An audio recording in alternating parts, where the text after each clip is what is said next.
ప్రజల వైపు చూస్తూనే ఉండండి వారాహి 99 టీవీ ఛానల్. శ్రీ శ్రీ శ్రీ వాహసింహచల శ్రీ వరాహ లక్ష్మీ నరసింహస్వామి వారిని దర్శించుకున్న రాష్ట్ర ప్రభుత్వ ప్రత్యేక ప్రధాన కార్యదర్శి శ్రీ కె విజయానంద్ దంపతులు ఆంధ్రప్రదేశ్ రాష్ట్ర ముఖ్యమంత్రి వారి ప్రత్యేక ప్రధాన కార్యదర్శి ఇంధన శాఖ ప్రత్యేక ప్రధాన కార్యదర్శి శ్రీ కె విజయానంద్ ఐఏఎస్ ఆదివారం తన కుటుంబ సభ్యులతో కలిసి సింహాచల పుణ్యక్షేత్రాన్ని దర్శించుకున్నారు. ఆలయ ఈవో జె వెంకట్రావు వారి ఆదేశాల మేరకు క్షేత్రానికి విచ్చేసిన గౌరవ అధికారులకు ఆలయ deputy executive officer Singam Radha, సహాయ కార్యనిర్వహణాధికారి కె తిరుమలేశ్వరరావు, ప్రోటోకాల్ పర్యవేక్షణ అధికారి త్రిమూర్తులు, బి సత్య శ్రీనివాస్ మరియు పిఆర్ఓ నాయుడు మర్యాదపూర్వకంగా ఆహ్వానించారు.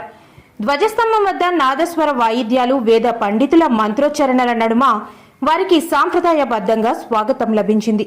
ముందుగా శ్రీ విజయానంద్ దంపతులు ఆలయ ప్రాంగణంలోని మహిమాన్వితమైన కప్పస్తంభాన్ని ఆలింగనం చేసుకున్నారు. అనంతరం గర్భాలయంలో వేంచేసి ఉన్న శ్రీ వరాహ లక్ష్మీ నరసింహ స్వామివారిని దర్శించుకుని పూజలు నిర్వహించారు. అర్చకులు స్వామివారి దివ్యమంగళ స్వరూపాన్ని వారికి దర్శింపజేశారు. దర్శనానంతరం ఆలయ మండపంలో వేద పండితులు వారికి వేద ఆశీర్వచనం అందజేశారు. ఈ సందర్భంగా ఆలయ సహాయ కార్యనిర్వహణాధికారి కె తిరుమలేశ్వరరావు స్వామివారి శేష వస్త్రంతో సత్కరించి స్వామివారి ప్రసాదాలను అందజేశారు.